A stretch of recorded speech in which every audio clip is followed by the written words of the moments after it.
2020. We begin this morning. The president has been tweeting.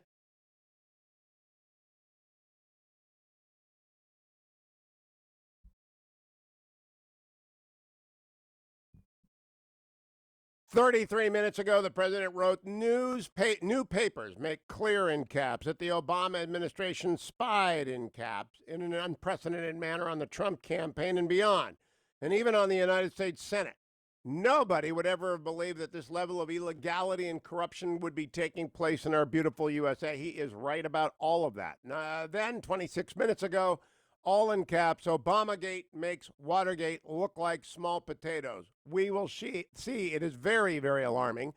10 minutes ago, the president said we are acting as a police force, not the fighting force that we are in Afghanistan.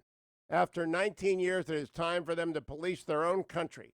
Bring our soldiers back home, but closely watch what is going on and strike with a thunder like never before if necessary. That's telegraphing where we're headed in Afghanistan. And 6 minutes ago, the president tweeted, we pass 15 million tests today, by far the most in the world. Open safely. I'm joined now by Marc Lotter, comms director for Trump Pence 2020. President's busy this morning. Mark, how are you keeping track of the tweets, even as you prepare to come on radio? Yeah, of course I am, and well, he said it best. So thanks for having me on. I know. I always do the tweets when they arrive during the show. Marc Lotter, I had Selena Zito on last hour. She says if Pennsylvania voted today, Pennsylvania would vote Trump. If that, in fact, happens, can Joe Biden win if Pennsylvania goes Trump? Well, there's always various paths, but no, and I think that it's over with if Pennsylvania goes, and it should go for Trump. I mean, let's be honest here. Joe Biden is following the Hillary Clinton playbook, saying I want to put energy workers out of work. He's following the playbook of Obama and others, saying China is our friend. China can take our jobs. Well, Donald Trump is fighting to bring back our manufacturing jobs, fighting to bring back energy and make us and keep us energy independent. Seems pretty easy on the surface of it to me. Well, now work the map with me a little bit. I know the arguments on why I'm going to vote for Donald Trump, which comes down to national security and economic recovery. But people play the map game. If Pennsylvania stays red, can you lose Wisconsin, Michigan, and Arizona and still have the president get to 270? Yes, I believe so. I'm trying to do the math in my head real quickly. But I don't believe that would happen. All things being equal, if we carry every state but only one of the big three, we obviously still the president continues to serve. I'm not sure once we start adding others in there, but let's also remember, look, I'm convinced Minnesota is going to flip, is also going to go red.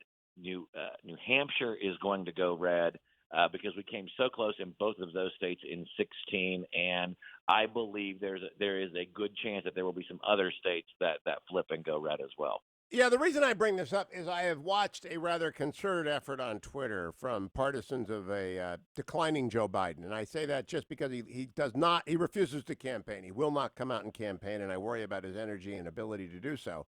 And I wish him well. But you got to campaign if you want to be president, and he's not doing so. I see an online effort to say it's over. President Trump has lost seniors. We're going to win Wisconsin. We're going to win Michigan. Arizona's going blue. And I know Martha McSally's in a tough race. It's always tough in Arizona. That's what people forget. It's always tough in Arizona. But if the worst case scenario happened, I think the worst case scenario is Michigan, Wisconsin, and Arizona go blue, and the map stays the same. And I still think Trump's at 270. Yeah, I think that's right. Again, I'm trying to do the math in my head there with the map, but I think that's right. And here's the thing. I mean, and this is what it's going to come down to. Joe Biden cannot continue to hide in the basement. America is a country that was founded by people who took a risk and came across the ocean.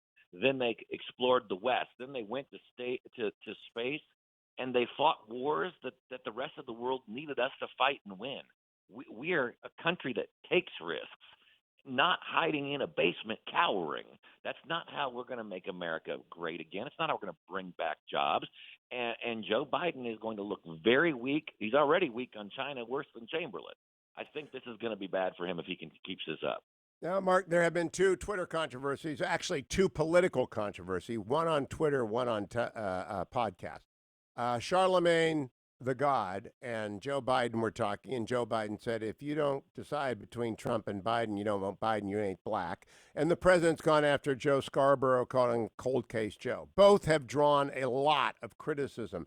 Do they balance out, or does the media pay only attention to the Scarborough tweets and not much attention to the ain't black comment? Well, in some cases, you saw the Biden comments get a little bit of coverage. Of course, many in the mainstream media, CNN primarily, barely gave it any coverage at all, and they just ran shade for Biden. I think you'll probably see more about it, but I think it says more about Biden, who believes that these votes are his and that he doesn't have to work for them. And what you see President Trump doing is he's going after black Americans and trying to earn their vote, and Latino and Hispanic Americans and labor union members. And he's actually having an impact, and it's scaring the heck out of Democrats. That's why they're worried about an economic recovery. They're worried about so many other things. And the only thing they can try to do right now is try to divert people's attention, try to take it away to something else, because bit by bit the president is blowing apart the Democrat coalition groups one by one. Talk to me about conventions, because Ron DeSantis said yesterday that Florida is open for both the Republican and the Democratic convention. It looks like Roy Cooper, the governor of North Carolina, is doing his best to lose the Republican convention there. What is the status of conventions, and will there be a Republican convention somewhere? There will be a Republican convention, and it is our hope, our plan, and our continued effort to have it in Charlotte, in North Carolina. But ultimately, it's going to come down to the governor. And if he wants to hide in the basement with Joe Biden, then we're going to do what we need to do. And because of the coronavirus right now, and because so many convention cities have had their conventions taken away, have had them canceled, we have an opportunity to move if we need to. We'd rather not. But if some other city wants it and they want to deprive the people of North Carolina that tax revenue and that spotlight on their state, then that's going to be up to governor. That's going to be up to the governor to decide. We'll go where we're wanted, and we'll set the stage for an America that's back and a president who's going to be reelected. When does the governor have to tell you, yes, it's on, in order for it to go there with certainty? Well, the president said he'd like a decision by the end of the week, and I think we need to know whether this governor wants to work with us.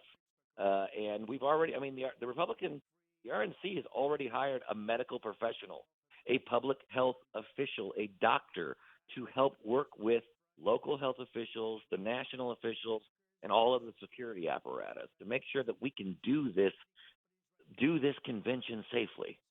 But we've got to have the support from the governor. Mark, he's not going to offer it. People don't understand the complexity here. There's one guy in the Salem Radio Network, Tom Tradup, who has to line up everybody's accommodations, everybody's radio row, everybody's press passes, everybody's special parties, except me and Dwayne, because you, Marc Lotter, are taking care of me and Dwayne. I know you've given us that all-access pass, and that Always. we get to be in the closest hotel and all that good stuff, and Dwayne will take your number on that.